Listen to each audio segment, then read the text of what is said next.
I am officially, well, Mark, welcome to the Brown Table. The brown table. Yeah, I'm very happy that I helped you to discover that wording. helped. I Yeah. just want my money. That's all. Mm. I even made a sign. Wow.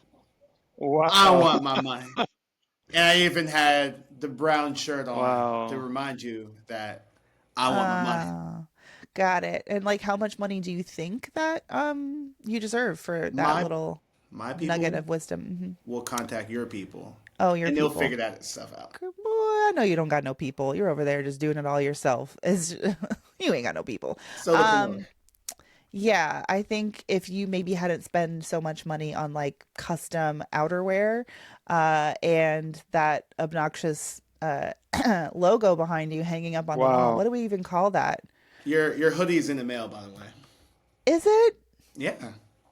I really have never been more grateful to know that federal workers are being furloughed and that maybe, just maybe, it won't find its way here.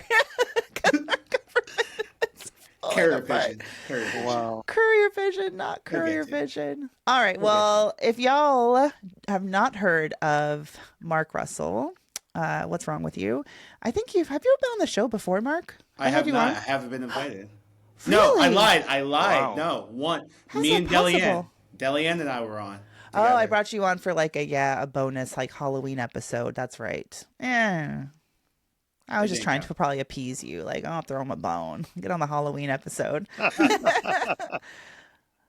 Well, Mark is the founder of, wow, I wonder what it's called. Better, what was that again? Ah, there you go. Thank you. Better Wallet, which tell the people about Better Wallet and what you do, Mark. Mandy's like my older sister, so she just teases me for everything that I do. But Yeah. sometimes people need to be humbled, so I have a couple people like that in my life. Yeah. Thank God for people like Chris. But Better Wallet's all about teaching first generational investors how to invest, how to make money work for them. And it came from my time working in personal finance, financial services, working for companies like Vanguard and Blackstone, where I found that our people were not represented in the clientele that they were trying to go after. So over some time, I wanted to take what I've learned from the School of Hard Knocks, in addition to everything that I've learned from me getting my finances together, as well as being a financial advisor and stockbroker, to provide that information to the people. It really started me talking about it on social media, what any other millennial would do, and it became the brand that you can see now. And now I'm privileged enough to work with so many people and helping them build true generational wealth for their families. So it's it was a hobby that became a mission and became the business that it is. What year was that you left Vanguard and went full time Better Wallet? 21 full time, yeah. 21. I probably Okay. could have did it earlier, but I couldn't wrap my head around the fact that people were entrepreneurs and they didn't have to rely on someone else to provide a living for their family and everything. So it took me some time, but after a couple conversations with people who have already done it, I was like, okay, well, I'm going to make the jump, and went back home after a conference where I was talking to people about it and put in my 2 weeks and haven't looked back. Let's go. Oh. Yeah. Was that Sure. FinCon? It was FinCon, yeah. Oh, I FinCon love that. 2021 in Austin. And you and I met for the first time at FinCon 2022, which was like my return to FinCon after many years of not having been there and like, having been completely out of the loop. Wow. Okay, wow. That All was right, Orlando, well, right? yeah. But we got the chance again to like sit next to one another at a dinner in Atlanta at FinCon, and that's when I knew like I'm like, oh, instant. I want this. I want a new brother to my collection because you're just like you have such great energy. But tell people, Mr. Chris, this is other Chris, okay? So the BA fam is used to Chris Browning. This is Hey, Chris Corinthians. Popcorn Finance Chris, who's an awesome guy. Awesome. I Yes, don't know if you got that was a nice. special thing for Chris's, but I mean, Chris, he gets it. I mean, you give it to him. It's all love, but he just smiles through it. So I was like, come on, Chris, you're representing for the Chris's. When I listen to him on the show, it's just funny to me. Oh, you're like in the Chris like Chris is a victim. Why is this Yeah, happening to him? Chris's have to stick together, that kind of thing. Do you? You're safe here. Okay. I don't know what to do. But yeah, All right. Well, yeah. Tell us all about you, Mr. Finlit guy. What do we got to so know? my name is Chris Corinthian. I go by the Finlit guy, and I worked in higher ed for almost 20 years. Most of that time was spent in the areas of financial aid, financial literacy, and I'm coming up on a year actually doing this full time. So I was working at different universities for adult educators at vocational technical schools and traditional 4 years. And during that time, I used to see students that would drop out for lack of finances or go into massive amounts of debt and still drop out or finish, but then still had this burden on them when they graduated. But there were other students that I saw that would actually go to school debt free. And then I just started studying over the years what were the specific habits that they had, which allowed all of them from various backgrounds to graduate debt free. And so that was my focus. That, along with personal finance, helping students and parents with the building blocks of personal finance, right? Just basic budgeting and how is credit established and how is it built, things like that. But my focus now is just working with parents of students that are going to college or plan to go to college and showing them how to go to school without taking out student loans, without debt altogether. Damn. Okay. Like what tell us. What's the secret? I mean, especially at a time like this when you don't know if you're going to have federal aid at all for education. Right, absolutely. So I'll give the broad overview strategy, and then if we want to, we could dig deep into it. But there were several data out there saying that there's hundreds of millions of dollars, over $100 million of unclaimed scholarships each year. So it's not that people are applying for scholarships and getting denied, but it's just free money sitting out there for people to go to college, and nobody's applying for it. And so that's the main foundation. So now that we have that, now what's keeping people from applying for these scholarships? And most of the time is they don't know what to write about when it comes to essays. They don't know where to find these scholarships, right? And they don't have a real strategy on how to apply for it. Because some will apply for maybe 5, 10, 15 scholarships, get burnt out, and they'll say, I didn't win anything. It's not going to work for me, right? Or some people think that I have to have little to no money or be of a certain demographic in order to get scholarships. But there are several types, and there are, merit-based scholarships, which is a lot of the focus that we have when we work with our parents and students, as well as other scholarships. But we don't even focus necessarily on the federal funding. So if it's here, if it's not, that's just a bonus. When it comes to the type of money. So we look at institutional funding, we look at local scholarships where your least competitive scholarships will lie.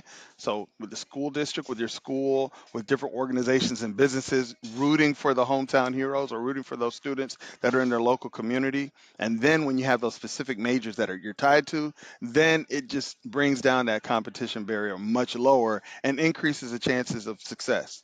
Now the other thing is it's a numbers game and a law of averages game, right? So if you apply for 5 scholarships and expect to go to school debt free, most likely you won't get any scholarships, right? And so one of the things I talk to students and parents about is applying for 10 times the amount you need. So if you need 50, yeah, right, exactly. And when you think, let's say you need Ay, ay, $50,000 to ay. go to school, you need to apply for $500,000 um, in order to get the odds in your favor, right? So if 90% of the scholarships, which most of the scholarships you apply for will reject you, you'll get denied for most of the scholarships you apply for. And so we shoot for a 10% success rate. So if 90% of them say no, you're still good. And then applying for at least 100. And so we do this thing where we do two a day, and then that's the focus. If you have your essays, Chris, that sounds terrible.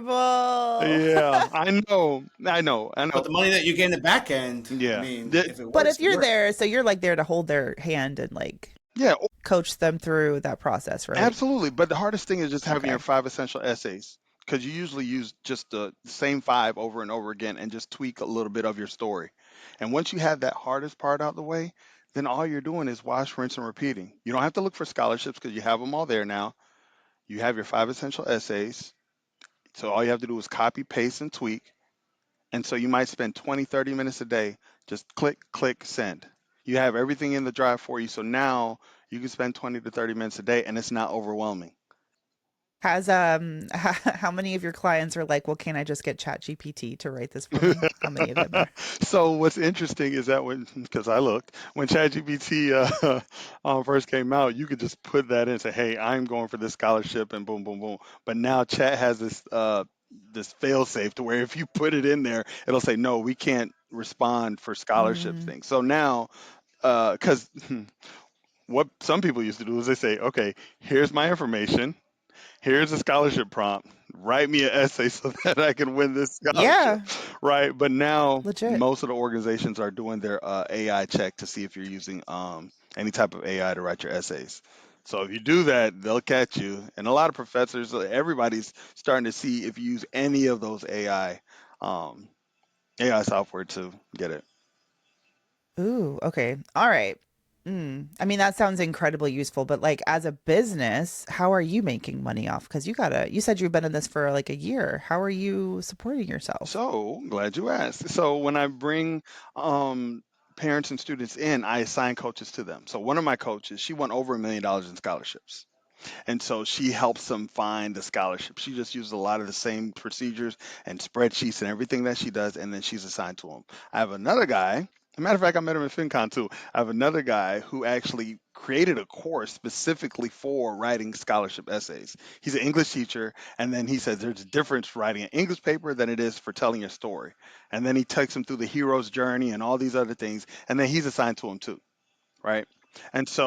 And then they have these modules and everything that they go through. But if they have questions, they meet with me weekly in a group coaching call, and then I answer any of their questions, find out update statuses along with the other two coaches. So that's how I get money. And then Oh, they pay for the group they coaching. pay for the coaching and the individual coaches. They just pay for everything, and I walk them Oh, through. And then okay. I give them guarantees. So I say if they don't go to school debt free, then they get 100% of their money back. Well, Yeah, damn. because That's very right, generous. because up to a certain amount. So it's not like Okay. they say, okay, well, my school's gonna be $200,000 a year. I'm like, okay, well, no. Uh, Yeah. Which is like not, I mean, maybe not per year, but certainly like over over four four years, years. absolutely, absolutely. Yeah, that's not unheard Yeah, of but to no, drop a mortgage. per year, yeah, absolutely. So I take on all the risk. As long as you do what you're supposed to do, and there are a number of things that they need to do because it's not like, okay, I don't do anything and I'm just going to go to school for free. But as long as they do the things they're supposed to do, then we take on all the risk. Okay. I'm gonna have to keep your number for when I'm sending my kids off to I college. got Yeah. you. I got you. So normally you're talking to the parents directly, and then they basically tell their kid, "Hey, do this." Yes. So during the coaching call, is it with the parent It, or the actual it's child? with the parent and the student sometimes. So sometimes the parent and the student are on, but a lot of times it's the parent that's going to make the student do it, right? Because if the student's trying to pay for coaching, they're like, I ain't got no money. And Yeah. we're like, I ain't really doing this. But the parent is just like, oh no, you're Yeah. doing this because I ain't got the money. I don't have the money to pay for all of this, and you're going to need to do it. And so far, the students that have worked with us that have done the work get scholarships. Like, I mean, in Georgia, I had the Hope Scholarship.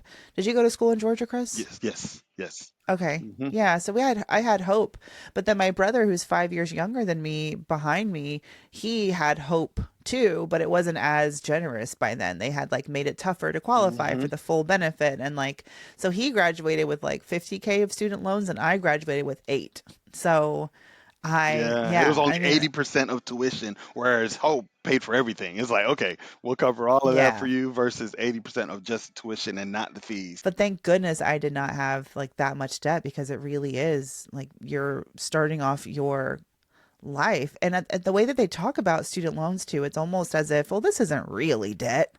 This is like they really do. And so you almost feel like, well, it's fine. It's totally fine. But no, it's real debt. Yeah, yeah. No, it truly is. I mean, I came out with about 25,000 in student loan debt.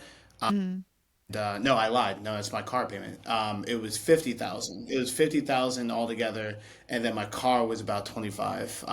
But it was brutal. I was living paycheck to paycheck in the beginning, because I had all those debt payments. And if you have multiple, like I had one that came directly from Penn State, then I had my federal debt Hmm. as well, and both of them were due like around the same time. Mm. So I it was crippling. initially. Damn. Yeah, I mean, it really started off as a young kid. I mean, I grew up in a very small town, and no one around me really had any money. I didn't really get like an allowance or anything of that nature. I didn't want to do the things that my friends were doing that they didn't have to pay taxes on, right? So I did everything I possibly could, wink, wink. So I've always had that entrepreneurial spirit, and even going off to college, I had to work odd jobs in order to pay for school. I was selling plasma, which I don't recommend unless you're really into donation. Make sure you consult your doctor. But I was an RA. I was a referee. I was handing out like flyers. So I've always had that in my blood. And going to corporate was the first time where someone told me, "Hey, you only have to work 9 to 5." And I'm like, "Okay, what do I do after 5? Like, do I have to like I don't have any kids. Like what?" And I always remember just working so hard for Vanguard and all these other companies. And then I just got to the point where I said, like, what if I could do this myself? What if I could do this myself and I can work with the people I truly want to work with? Because as I mentioned, they didn't really care for anyone that came from where I came from, where they didn't know what a 401k or an IRA or a brokerage account was. But yeah, over time, something that was a hobby, I found ways to monetize the brand. And I mean, the jump came in 2021, but it took me some time to actually realize that people can live off the money that's coming in. Because for some reason, even though I was making, let's say I was making $100,000 at, a Vanguard type of company, and the business is bringing in $100,000, it just felt different. It felt as if that money wasn't guaranteed and the money in corporate was guaranteed. And then on top of that, I worked so hard to get there. I was one of the only black execs at the firm that I end up leaving. So you take all of that and you say, okay, why me? And I learn, why not me? Why can't I take that jump? And then I had to also redefine in my head what true success is as a black male or anyone in general, right? And it wasn't just getting that executive position or becoming a CEO. Beyonce said, like, pay me in equity, right? So, like, I wanted to make sure that I owned whatever I was working so hard on. Because if I'm working 60 hour weeks and I'm doing it for a set salary, why can't I just do it for my own business? So when I made the jump, it took me about 2 weeks to realize that I was okay. Like I was swimming, like I was doing well, and then now I'm in this point where I don't really have to worry about it as much. But it was definitely nerve wracking in the beginning. But you find out different ways, you create different systems, you hire people, and that makes you feel a little bit more comfortable. But jumping from one company to another, luckily I was able to build up the company enough where I had the record keeping, the bookkeeping. I was just basically moving from one company to another, but I just happened to have my name on the other one. So Mm. I feel way more comfortable. Yeah, I mean, listening to that, Chris, you're a year into this full-time entrepreneur journey. And I feel like Mark, we actually started our businesses around the same time. I mean, I've been doing Brand Ambition since 2015, but me leaving corporate and like going full-time solopreneur, that was also like summer 2021. And I experienced my first like really challenging year in 2023 and 2024, where sort of like business challenges and personal challenges like just like swirled together. And then I was like, wait a minute, maybe I should just go on LinkedIn and get me one of them good old jobs again. Just because it was so overwhelming Mhm. when you're really struggling. And then for Chris, I just wonder, what am I trying to say? I can tell you Are you about. scared? You scared? So, so for one, my Are you sure you want to do this? right, Like, exactly. And so hmm. my biggest reason why, so my oldest son, Chris Jr., he's on the severe end of the autism spectrum and he's nonverbal. And so everything, my whole focus, my drive, everything is centered around that because and I won't go into too much detail, but there are times when I was working full time, I'd have to ask my supervisor, "Hey, I know I just asked you yesterday, and I know it's 11 a.m., but they're holding Chris down, and they are having difficulty with him. I need to go get him from school, right?" And they were like, "You just left early yesterday." Yeah, but there's nothing else we could do. I have to go get them, right? And that's just started happening over and over again. So one of the main reason is just being able to have that have a lifestyle where I can meet his needs and go be there for him at any moment in time as much as possible, right? And just working that schedule, even though I was working in a university setting and they were more understanding, it just became to the point where it was just becoming too much and I had to pivot. And so I have like three legs to my business so that even when it's like slow times during the coaching time, because what I'm figuring out is that there are times when I'm working with like high school seniors and their parents, which is pretty much my main focus group. But then there's a time when there's juniors or rising seniors, and then I switch to focusing on them, right? Because those are the parents who are like, okay, we're going into our senior year, we're looking to get accepted to colleges, etc. But that's one. The other focus is my book, and then the third leg is speaking. So people will just bring me in to speak. To anybody, sometimes with the school districts, nonprofits like Habitat for Humanity asked me to speak, and then like Gen Z. So I spoke at the Taco Bell Foundation conference, and I spoke to their leaders or their scholars about budgeting and money management as a college student and things like that. And so those are the three things. So like when one area is slow, the other two tend to pick up, especially when it comes to like bulk orders for the book, and that's usually a big surge. As Financial Literacy 101 for college students, and Okay, then yeah. perfect. I Putting a have it link to up here that. somewhere. I'm trying to find out where it's Oh at. yeah, Mark. I want one. Yeah, Yeah, Mark has it. Let me buy one. I have a signed copy. Yeah, he does have a signed copy. Yep. And so matter of fact, he was one of the first people to buy the book. So what's interesting when that FinCon in Orlando, I never saw the physical copy of my books because I wanted to have it and bring them down there to Orlando with me. But the timing wasn't going to be right, so I just had it shipped directly there. So the very first time I opened the box and see my physical books was at the conference. I had it shipped Oh, there, wow. yeah. And I don't know how many books I had, but it was just an outpouring of love. And I sold out of all the books. There we go, right there. Dang, you did the Girl Scout cookie version of selling a book.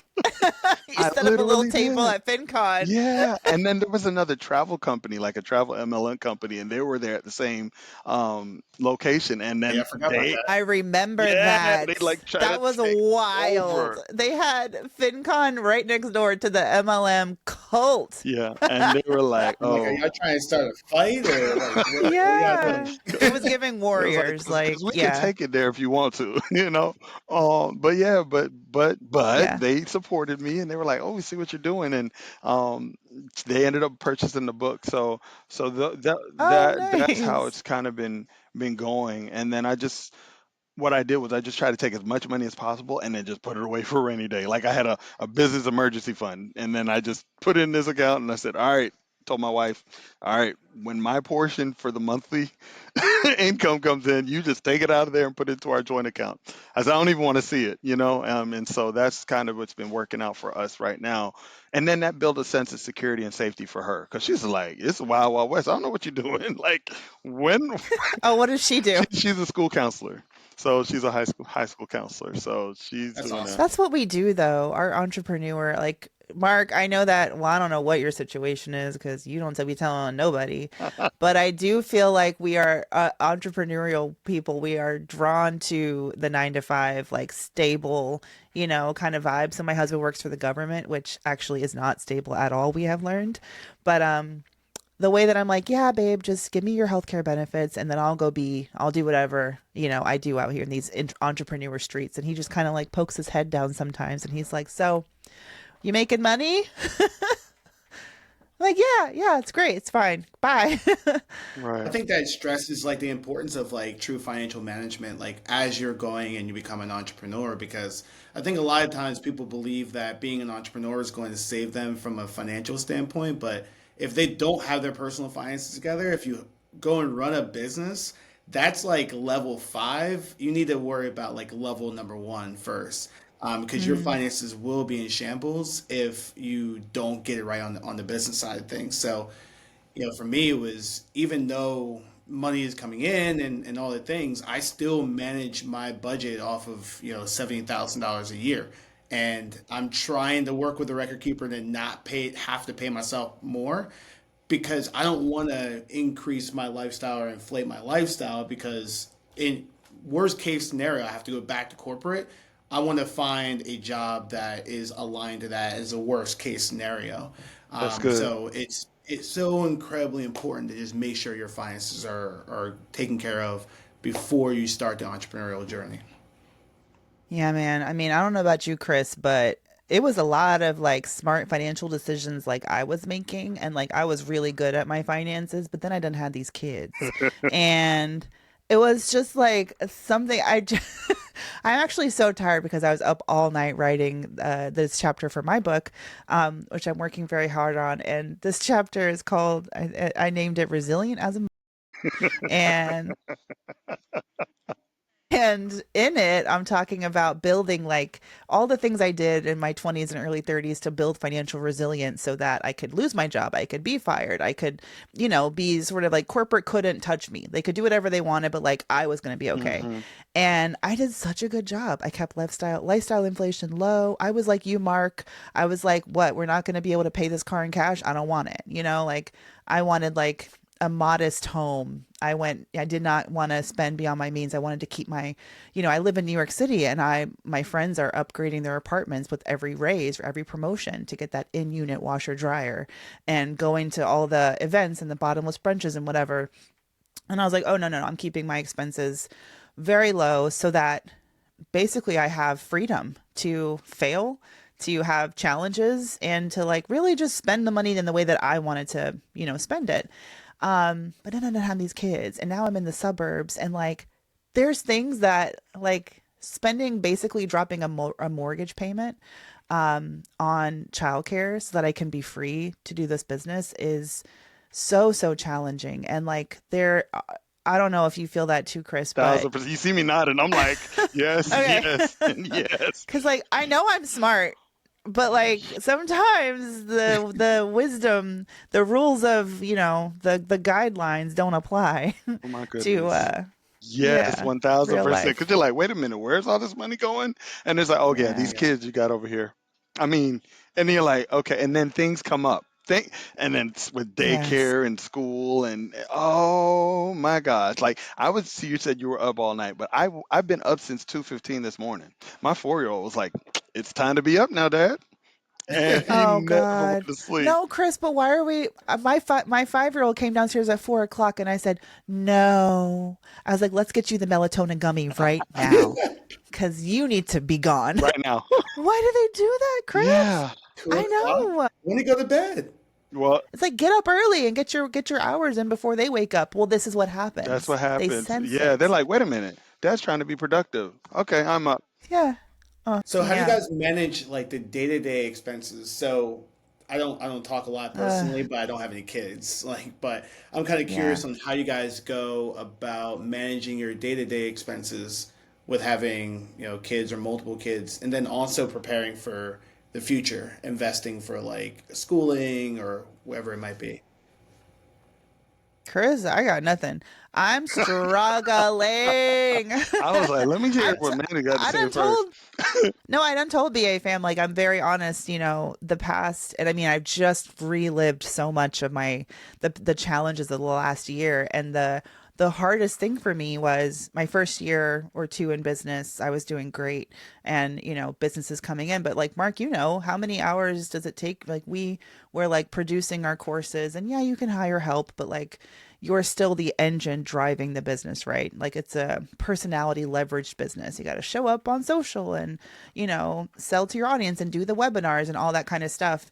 And I had this like of situations where it was like, I mean, on the front, it's like exciting. I have a book deal. I have my baby. I'm so like insanely happy. I love being a mom. And I was like, baby, book deal in business. This is my year, y'all. And then actually doing all those things, you're pulled in all these different directions. And what I didn't predict was the mental health toll that it was going to take on me to be doing all that all at one time. And so when my mental health started to suffer, the business directly was impacted because I could not show up the way that I had been. And so it didn't take much time before, oh, all of a sudden now I'm in a really tricky financial spot because I'm not budgeting. I'm not saving for the future. I'm just, I'm just like any other 9 to 5 worker living paycheck to paycheck at that point. I'm living, I'm just doing it when I don't even know where my paycheck is. I'm just like hoping I get a brand deal and I hated it. Do not recommend. Zero out of 10. Do not recommend.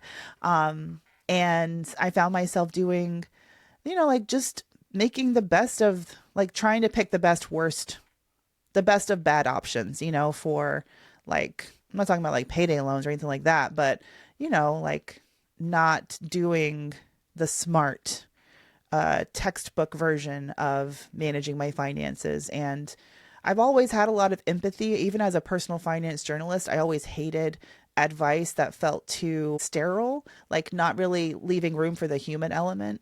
And I just have even more empathy, especially for families where you're trying to build something and those challenges come up. And yeah, I know what to do, but what I also have to do is like pay that daycare bill Yeah. and camps Hmm. and school fees and all that stuff. It's a lot. Yeah, or like things pop up like, okay, we need speech now, and that wasn't factored in. It's like insurance will only cover Yeah. this amount, and then you're gonna have to pay this arm, leg, and a toe, for that now because that's totally unexpected. Or things might come up with Chris Jr. and so all of those things that you won't necessarily factor in, especially when you have a child on the spectrum or any child with disability, then there are these other Yes. factors that just start showing up as they age, right? And it's like, oh, we didn't know that was going to be a need now. So some things you could kind of predict and some things you don't. So now, to answer your question, Mark, like I'll just start putting money away for those unforeseen things, right? Like I don't know what's going to come up, but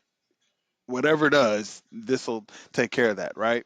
And then even Yeah. going back to just like living a simple lifestyle, like the Finlake guy or Finlake University has been around for what 3 years. We're going on 3 years now, but it's just been a year since I totally left the 9 to 5 and I'm doing it on my own. But like I was riding around in a 2000 Mercury Grand Marquis, Let them yeah, know. and that thing would truck along, and then my closest friends were just like, "Chris, like you the Finlake guy. Like, what are you riding around?" I was like, "Mind your business, okay?" But that's why they Yeah. should trust you, Yeah. I do right? Exactly. have a Listen, two. that lifestyle inflation that you all talked about is like, cause like I'm Yes. like, man, like this month I made enough to where I could just go to the lot and buy a car cash, right? But then I'm like, I spend it, then the money's gone, right? Which is the Yeah. reality. So, those are those times where you're just like, oh, I'm glad I didn't spend that money. But yeah, you definitely have to manage your finances for your era. I've had to have heart to hearts with them to say, hey, Megan, like this is just an era. Like right now might not seem great, but this is, it's preparing you for the future.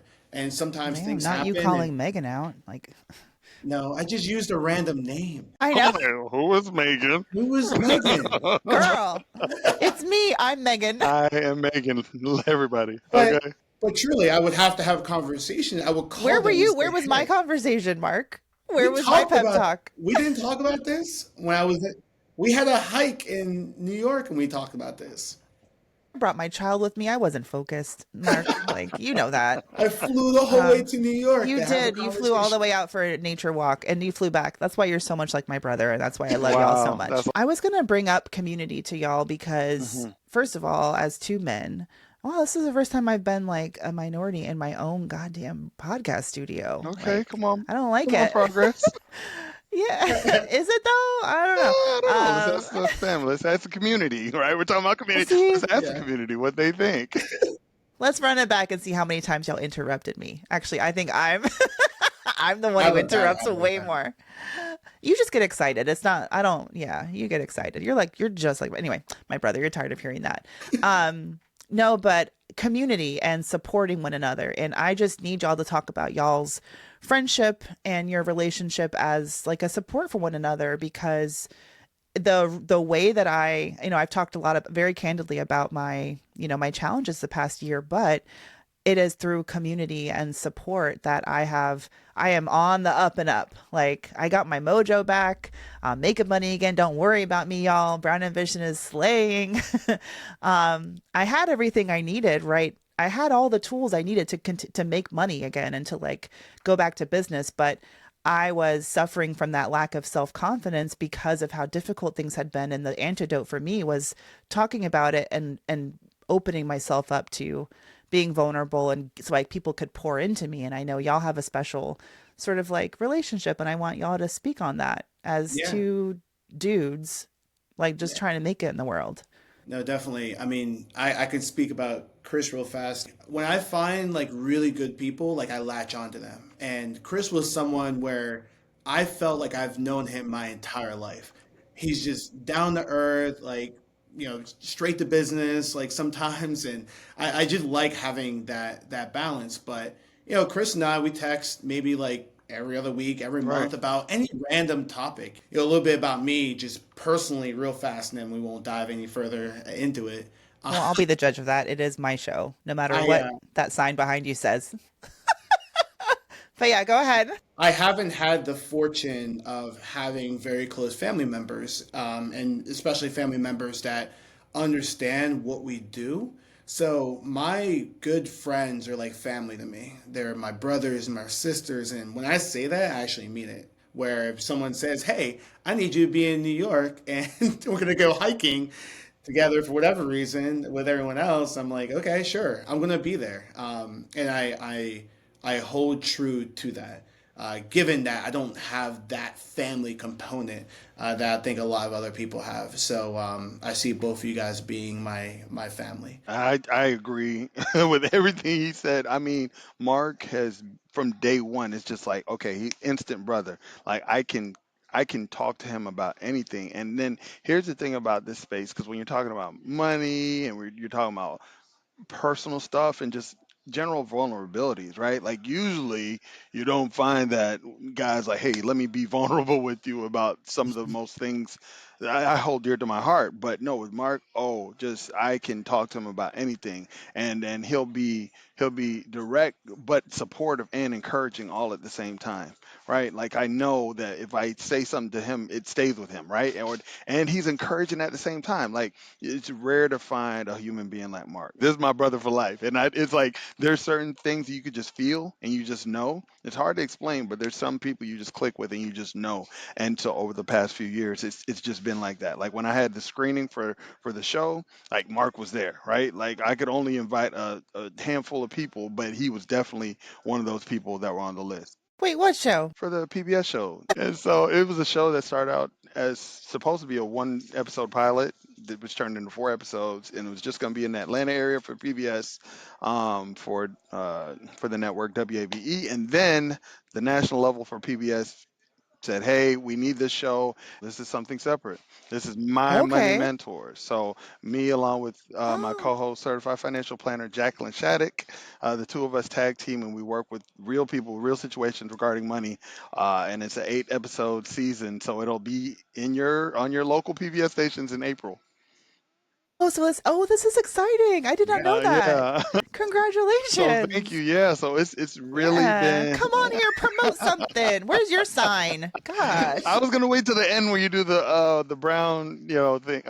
You can't be waiting until the end. The mid-roll ads are the ones that charge the Because you're like, most. I Do you asked know it's that every about episode, and I was like, okay, I'll just Yes. mention this in that The most moment. expensive ads, no, the most expensive real estate in a podcast is the middle of the show because you've got people who are like listening and maybe they're, not looking at their phone. They're not going to, because at the beginning of a podcast, I'm like, skip 30, through the pre rolls.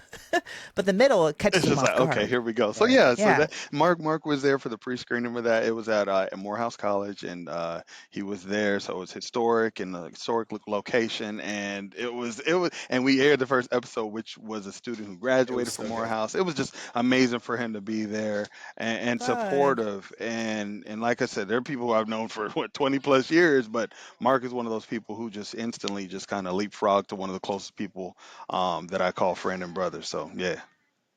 Yeah, no, I appreciate that, and I think it's just so important, like especially for Black males, where I feel like we won't open up to others, that we continue to add people to our network and pour into them so they can grow and develop. Because yeah, sometimes it could be a little taboo, but yeah, I've had very close friends that sometimes I can't have them, I can't get them to open up. I'm like, tell me about what you're working on. Tell me about the struggles that you're having. But the fact that Chris and I can have that conversation at any time, I mean, it really means a lot to both of us. And I'll give them real number. Like I'll be like, "Hey, I didn't make any money this month, Mark." You know what I mean? And you Yeah. can just put that out there as someone who's in front of the public and a content creator and stuff. Like the perception is you always have to have it together, and you're just in every aspect of the word. But that's not always the case. But you need to be able to talk to people who are also in this space and just like, "Hey, man, like I'm struggling. Like I don't have it together. Like I need help. What should I do?" And so Right. Mark is one of those people I can lean on in those good times and those times that are not so sure. And In times like this, it you can either take it as a time to run away from each other and fight each other, or it might be an opportunity for us to come together and say, hey, well, though the administration might not be focusing on us, or maybe, X might be happening, or, you know, there's a long list of things that have happened over the last 2 weeks.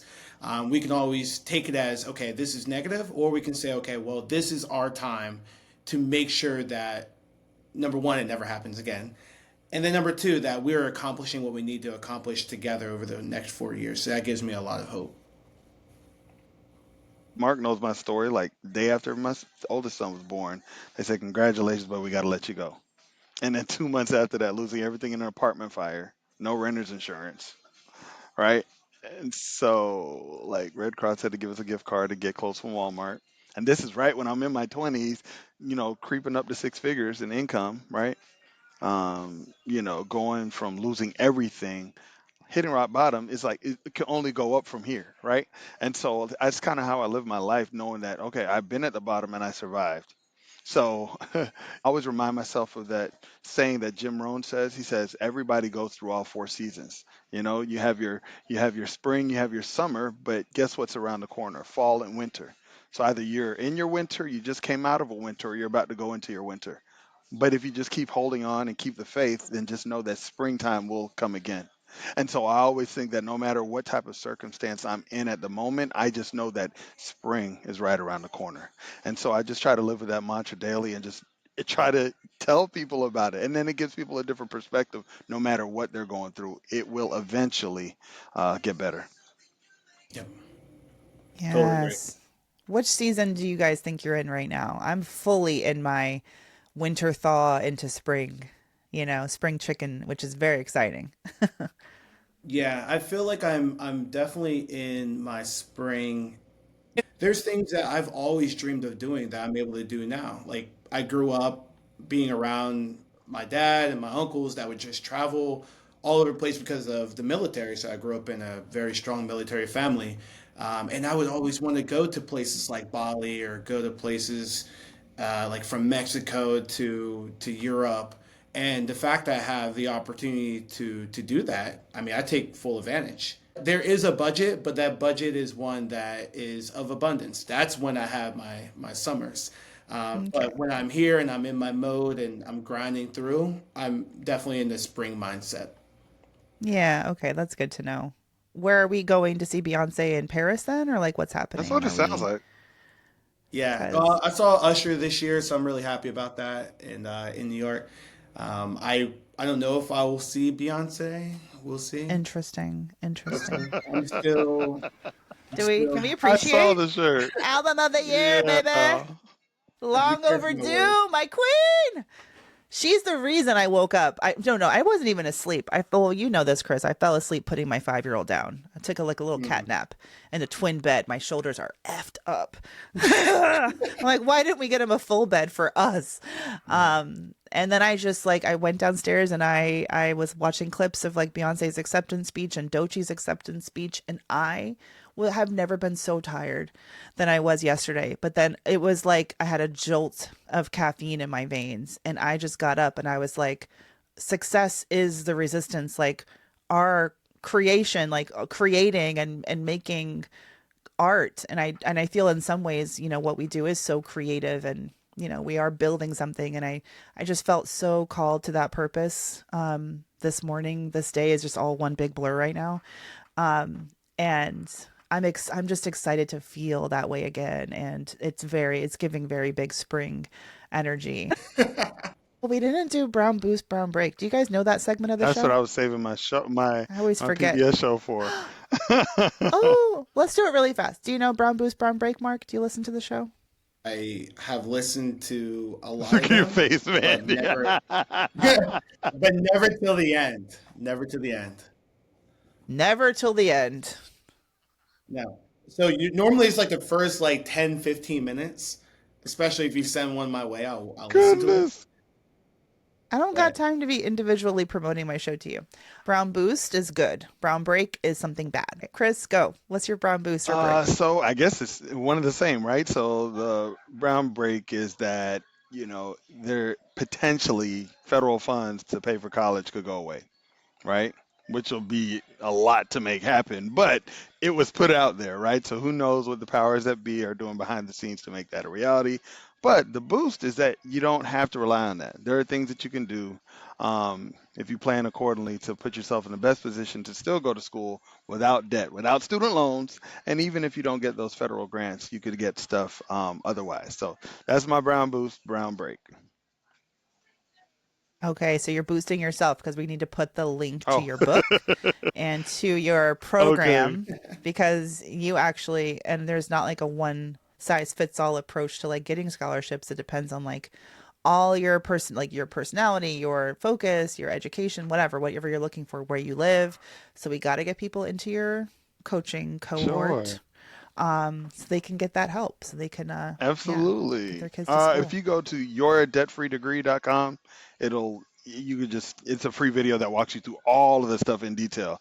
I gave this speech at economy conference, and there's information from that in there. And if you want to PDF, then I can send that to you. So there's a link to get on a free call with me, and we'll actually walk through a strategy. A lot of people just call for that individualized strategy. Even if they don't necessarily want to go to the next step and Nice. work with me, like it's a free call. So there's no loss to them. It's a free call. I walk them through how to do it if they want to do it on their own. And if they want help and they want support, like I said, I have a team of people that'll focus on your child if they're preparing to go to college, and that's what we do. Amazing. All right, Mark, what you got? two things I'm really excited about. The one that's top of mind for me is Philadelphia Eagles going to the Super Bowl. So Ew. that's Are you top one of of those mind. fans? You don't seem Yeah, like you're an obnoxious Eagles fan. I He said am, I but Oh, okay. You only hide it when I need well. to be. I do. It's only really when I'm watching it on TV, but I'm not. You hear the horror stories of Eagles fans. I'm not that bad. I Don't just climb a pole and die. How about yeah that? no. Can somebody But do Jesus. that? but I do. Yeah, Yes.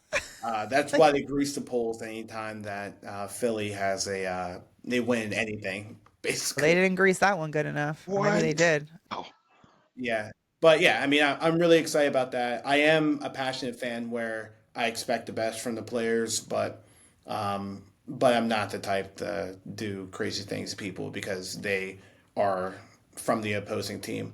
But I'm excited for that, going back home, back to Philly, and get to see my parentals, my biological parentals. So that's going to be happening.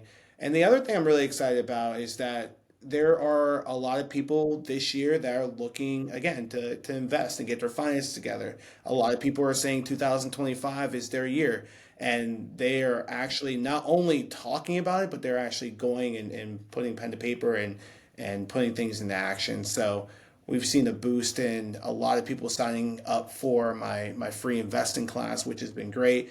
And I have the opportunity to teach people how to invest the right way so they can invest for themselves or their family members, and then make sure that they don't have to get out the mud like we had to. And maybe when your kid turns 18 or 21, whatever it might be, they have some money put away so they don't have to struggle.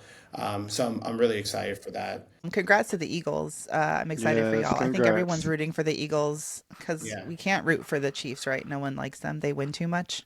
As a true Philadelphia fan, what we would say is that we haven't won anything yet. My brown boost is going to be Beyonce, one album of the year. The Grammys are back and relevant and finally giving like listen, I think that like if you're a black creative, black and brown creative, like you kind of you've gave up on like expecting the Grammys to acknowledge your contribution and like really give you that gold. And but it was so sweet to see Beyonce pure like shocked, her shock at winning best country album, and the way that she and Jay were the only two who was shocked, because Blue was like, Mama, why are you Stand still up. sitting here? Like, And her bouncer Julius too, right? Like she's he like, was pretty much like, yeah, of course. yeah, she was like, go. Like, this is the part where you walk on stage. Like, do you need help? And seeing Baby Blue mouthing the words to Not Like Us, first of all, I was Yeah. like, that's a bit grown for you, Blue Ivy. But I loved just I'm just so happy for her. And as big as Beyonce is, every time she speaks, I feel like I'm hearing from a sister. I feel like I'm hearing from a friend. She's just so down to earth, and she really is like doing it for us specifically. And the fact that she's winning awards and having, all this success and launching all these different companies, I feel like at her core, she is still just showing up for us. And it And really that speaks just, to like the power of persistence. Mm. mhm, I think there's so many things yeah. that people want to accomplish in life and they give up on the first try or they hear that first no. But Beyonce truly took that and said, okay, how can I redefine what I'm doing? How can I go into a different genre? She mentioned that genre shouldn't define us. And to be able to go and win in a space where I feel like we haven't won before, even though we're the ones that created that genre, is truly powerful. So for me, my takeaway was that time that you heard no, like just keep going after it. 'Cause if you continue to knock at that door, someone's going to open up. And I'm happy to open up for her with her daughter right there. Like that is powerful. Oh, I see what you're saying about the interrupting. My So back to my boost. as I did it, as I interrupt you again, as I did, it, I was like, I could just like, can I have that mic back? here you go. It's just But excitement. yeah, tell me more about how I know. I have to give Mike shit. I just have to. But yeah, the Grammys and Dochi, my swamp princess. I feel like Dochi, the audacity of her spirit and the undeniability of her talent and her, like, she's younger. She's like what, mid late 20s, and I just feel like she is the new generation of like young black women who are just, they don't have to deal with imposter syndrome. They're skipping all that shit that, like, my generation, my age group had to kind of overcome, and they're just winning. They're not waiting for anyone's permission. They are just creating. They're putting themselves out there. They're being really brave, and they are lifting one another up, and that just gives me so much hope. So I feel like to the answer of like, how do you cope with the anxiety of everything happening? I'm just continuing to find so much inspiration in us. And I have never been more just excited about the art and the tools and the companies and the businesses that are going to be built from this really dark time that we're going through right now. I think we're going to have so many success stories, and including myself in that. Like, I have so much more, I have so many more bigger plans than Brown Ambition rather. And this feels like you said, Mark, like 2025 feels like the origin story of what I hope will become a blip. It's like, yeah, and during that time, look what we Hmm. created and look how we thrived in spite of so many forces working against us. And yeah, Beyonce, Doechii, those examples. I mean, honestly, you too as well, being an inspiration of like that persistence. To bring it back to Mark's point, the persistence and yeah, just what happens when you don't give up and you expect the failure and you welcome the failure because you know it's not forever and it's part of the journey. So I'm very happy to be in my springtime and to have y'all here. And thank y'all again for just like sharing your light with the show and, let me tease you a little bit. Appreciate it. We're honored. We are definitely Appreciate honored to be a part of this moment with you, and I know I am. So thank you. Thank you, Chris. Thank you, Mark. All right, BA fam, we will see you Friday for the BAQA.